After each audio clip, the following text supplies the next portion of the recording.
In John chapter 7 and 8, Jesus eventually made his way to Jerusalem to observe the Feast of Tabernacles. And it's on that occasion that he declared himself to be the light of the world.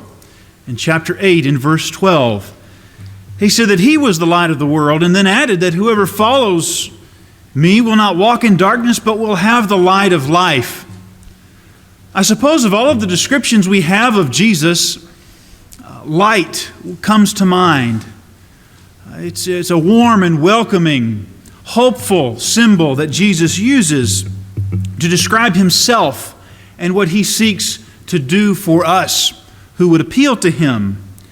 As we think about Jesus being the light of the world tonight, I want to try to give some context to this statement to understand just what Jesus was thinking and what he was intending, or the point that he was intending to make by using that description. The descriptions that Jesus gives of himself are not random, but there's a reason behind them. Hopefully we'll be able to accomplish that tonight and put some things together and noticing the significance of why Paul would make a statement like he does in Philippians chapter 2, that we are light in the world. So a little bit about the Feast of Tabernacles. The Feast of Tabernacles is an interesting holiday for the Jews. It commemorated the wilderness wanderings. And as I have studied this over the years, I've often thought that if I would have lived back then, I would imagine as a little boy, this probably would have been my favorite holiday. It just is something that appeals to little boys because of the things that they did in commemorating the traditions of this feast. They built booths, particularly. That's what appeals to me. My kids build forts, and I built forts at home, and that's essentially what they would do, and what Jews still do as they remember the wilderness wanderings. Here on the slide, you'll see a couple of these little booths, little hut-looking structures that they would build. They may even put them, I say they may, they do, will enclose, if you have a balcony, they would enclose the porch balcony and form a booth. They come in all different shapes and sizes. Some of them are more like tents. Most of them, they have the front of the hut is open, and the different observances of the feast would take place in this little booth structure. There was also a water pouring ceremony that commenced each day of this week-long feast, symbolizing how God sustained the people in the wilderness and gave them something to drink. It's interesting, one of the other descriptions that Jesus uses is water. He talks about being able to give water, and he uses this feast in particular. In verse 37 of John 7, Jesus says, "If anyone thirsts, let him come to me and drink." He's making a connection between himself and what went on in the wilderness as a symbol of what ultimately was going to be accomplished through the Messiah. And then there was a lighting ceremony that would take place on the last day of the feast, which is incidentally when Jesus made these remarks about having water and about being the light of the world. On the last day of the feast at the evening, these 4 large candelabras would be brought out to the porch of the temple, as is depicted here, and the temple complex would be illuminated,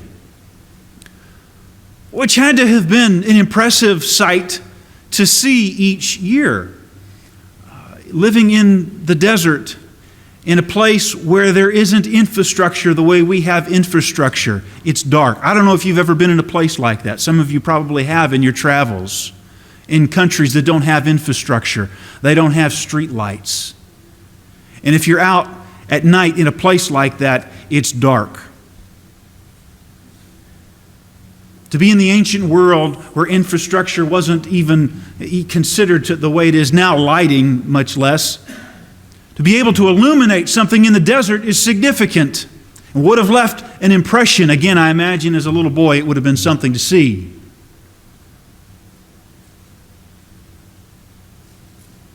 Why light? Why would they do that? Why would they illuminate the temple complex at the Feast of Tabernacles?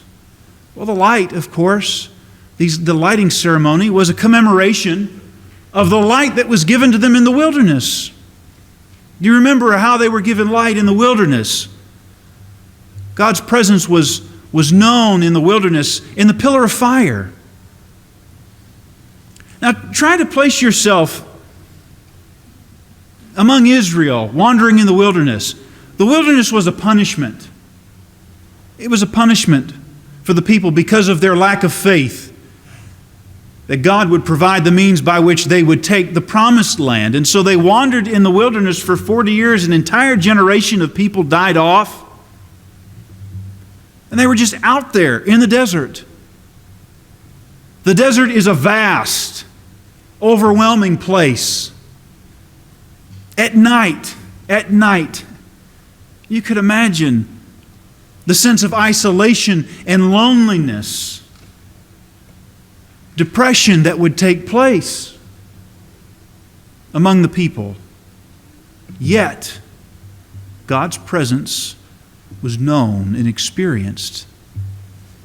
I suppose, like anything else, they probably took things for granted. As impressive as it is for us to think about the presence of God being on display in a pillar of fire, I imagine,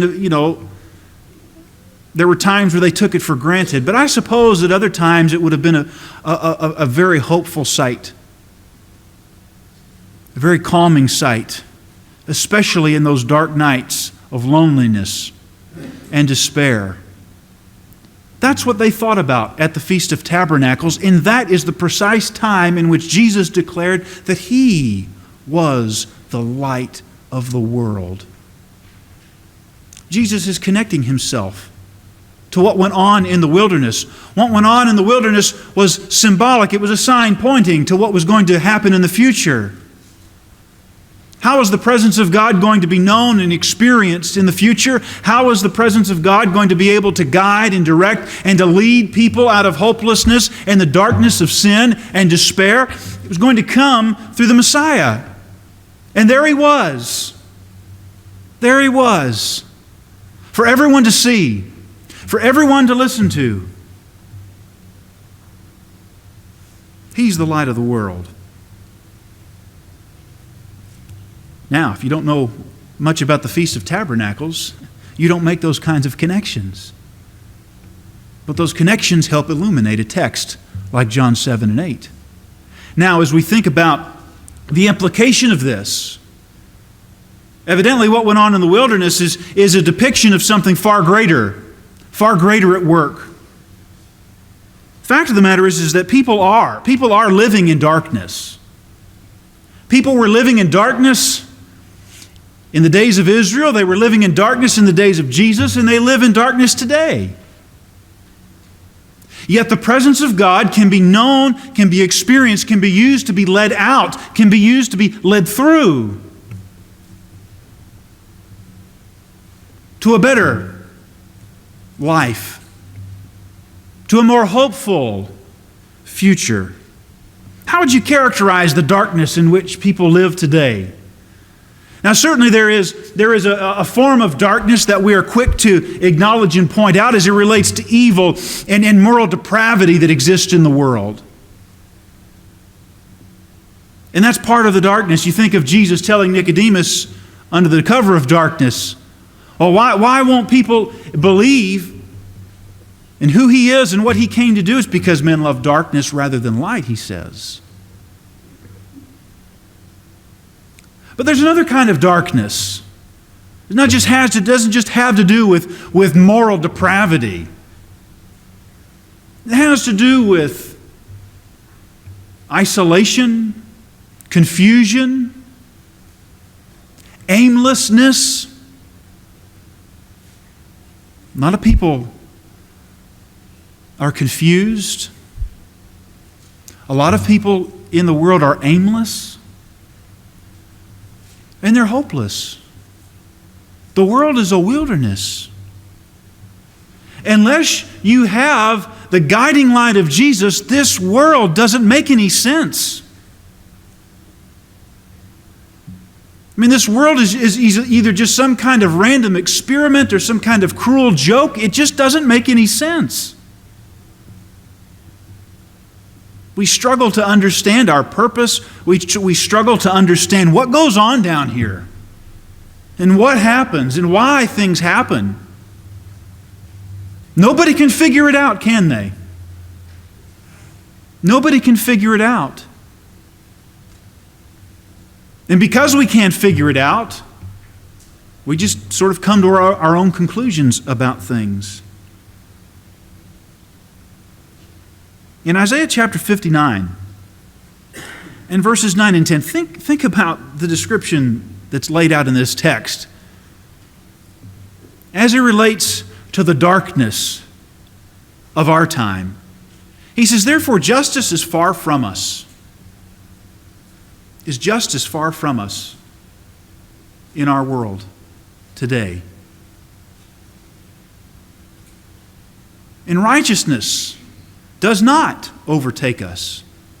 We hope for light, and behold, darkness. And for brightness, but we walk in gloom. We grope for the wall like the blind. We grope like those who have no eyes. We stumble at noon as in the twilight among those in full vigor. We're like dead men. Justice. Everybody wants justice.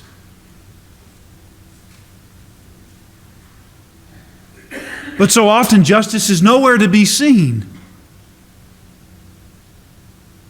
Everyone hopes for light. No one enjoys the kind of darkness this text is describing. We hope for light, but behold darkness. I mean, think about people who are living their life without the light of the world.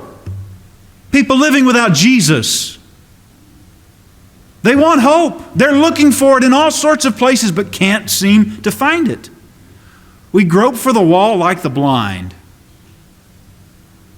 Have you ever felt like that? You're trying to find stability so you can take a step forward without falling down or running into something and getting hurt. Trying to find some stability, but can't. We stumble at noon, as in the twilight. At noon. That's not a dark time of day, is it? Point is, he's saying it doesn't seem to matter.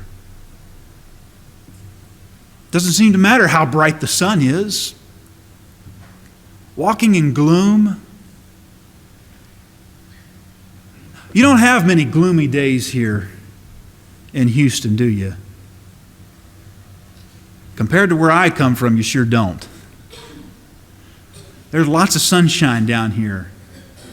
Where I come from, as one old-timer described, about October in Ohio, it just goes, the sky just turns battleship gray. And it stays battleship gray until about, May. We have some friends of ours who moved from Tennessee to Cincinnati a couple of years ago. And after their first experience of battleship gray, she said, I didn't realize how hard it was to live with that kind of lack of sunlight, gloom. Not completely dark, but oh my, how that affects your disposition. Living in that kind of gloom, that kind of gray. He says, among those in full vigor, we're like dead men. You could be just in the prime of life, but look at how the world is. Look at how life in this world is. People are living in darkness. I would suggest to you this characterizes quite aptly the time in which you and I live. And things only seem to be getting compounded in that regard because we have consistently over time just undermined and tried to take away truth. There isn't any truth in the world anymore, or so that's what we're led to believe. And because of it, people are confused, people are aimless, people are overwhelmed by it. Because there's no stability where there's no truth.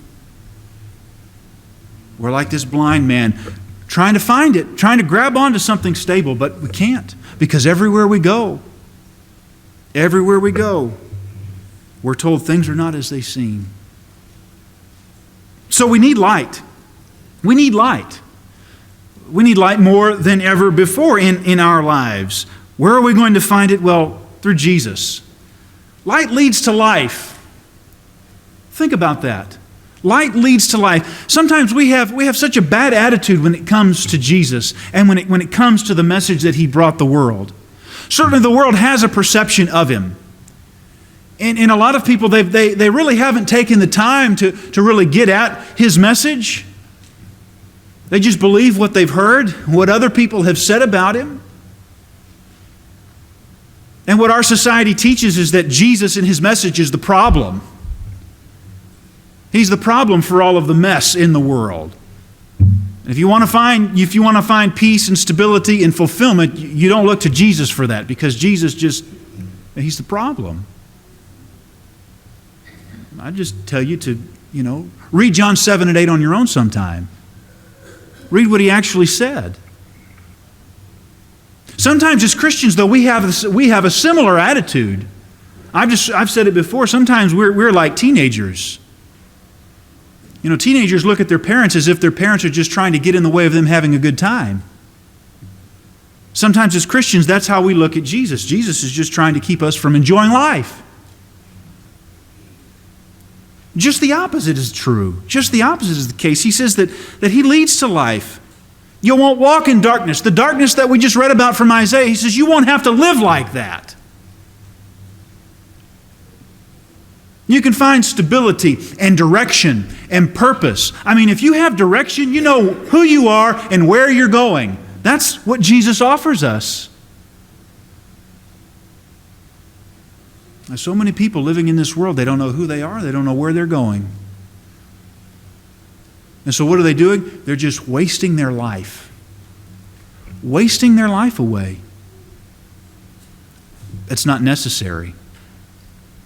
It's not necessary because light has come into the world. Now, someone tried to put out the light. Darkness tried to put out the light. John, in the introduction of his letter, in those opening verses, he just says, the darkness was going to try to put out the light, but the light would overcome it. Yes, they thought they put out the light of Christ. The devil thought he accomplished his purposes. Everybody in that society thought they had done away with Jesus and nailing Him to a cross. But God, by the Spirit, raised Him from the dead. And what the New Testament explains is that by the resurrection, a new day has dawned. That's the language. The language of light is used to describe what happened in the world as a result of the resurrection. So make no mistake about it, ladies and gentlemen, light has come into the world. And you and I can step into it if that's what we choose to do. If you choose to do that, if you choose to leave the darkness, you'll find life. The light of life. Later in the 10th chapter, this is a different illustration, but it gets to this point about light leading to life. Jesus says, I am the door, and if anyone enters by me, He's describing Himself as a shepherd, as the good shepherd. He says, I am the door. If anyone enters by me, he will be saved and will go in and out and find pasture. The thief comes only to steal and kill and to destroy. I came that they might have life and have it abundantly. What kind of life does the light lead to? A good life? A good life? I mean, is that simple enough tonight? It leads to a good life. Here in this text, he says that he's offering pasture to the sheep, who respond to his what? Pasture is about how you would feed sheep. He's saying, you need food to sustain life, don't you? I'll feed you. I'll take care of you. I will fulfill you. I'll give you safety and security. Everything that you're longing for deeply within yourself in the darkness we still long for all of those things. But in darkness, you can't have those things. You can't find them. You need the light of Jesus to show you the way. He says, I've come that they might have life and have it abundantly. Jesus is trying to quantify. He's trying to characterize, to qualify the kind of life He wants us to have. You go and you read in Genesis with Adam and Eve being there in the garden, taken care of by God. What was wrong with what they had? Nothing. There wasn't anything wrong living in the presence of God. There wasn't anything wrong in being the faithful stewards of God's good earth. There wasn't anything wrong by obeying His law. There wasn't any darkness until they disobeyed and everything fell apart. And so it is with us. If we refuse to listen to Jesus, if we refuse to walk into the light and to stay in the light, then things are going to fall apart for us.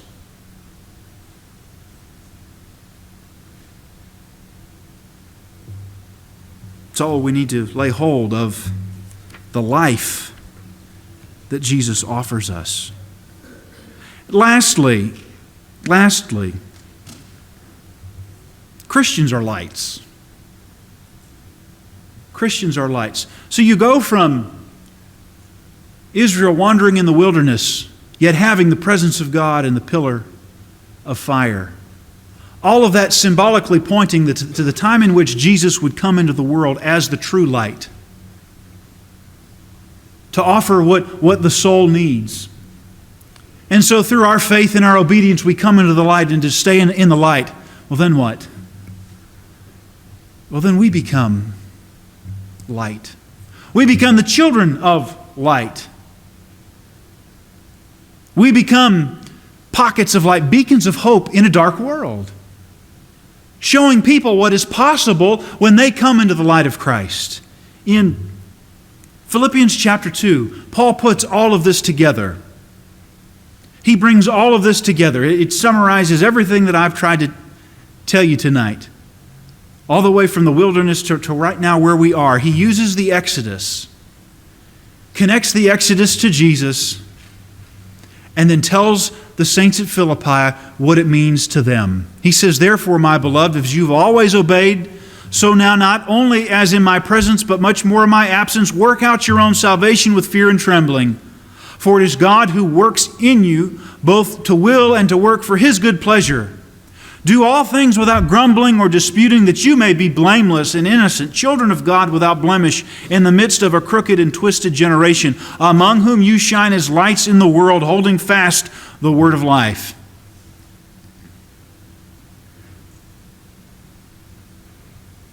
Through our obedience to Christ, He has led us out of the bondage of sin. But we're not quite to the promised land.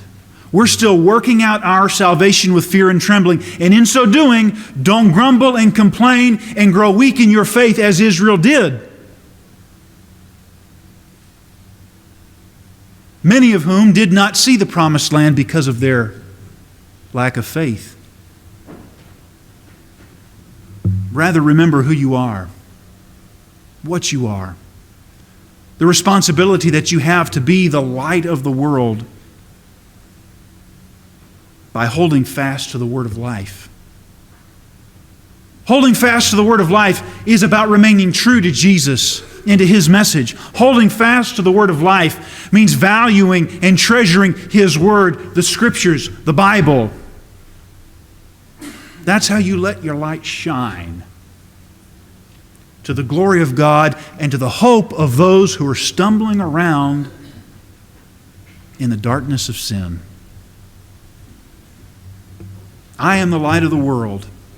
Whoever follows me will not walk in darkness, but will have the light of life.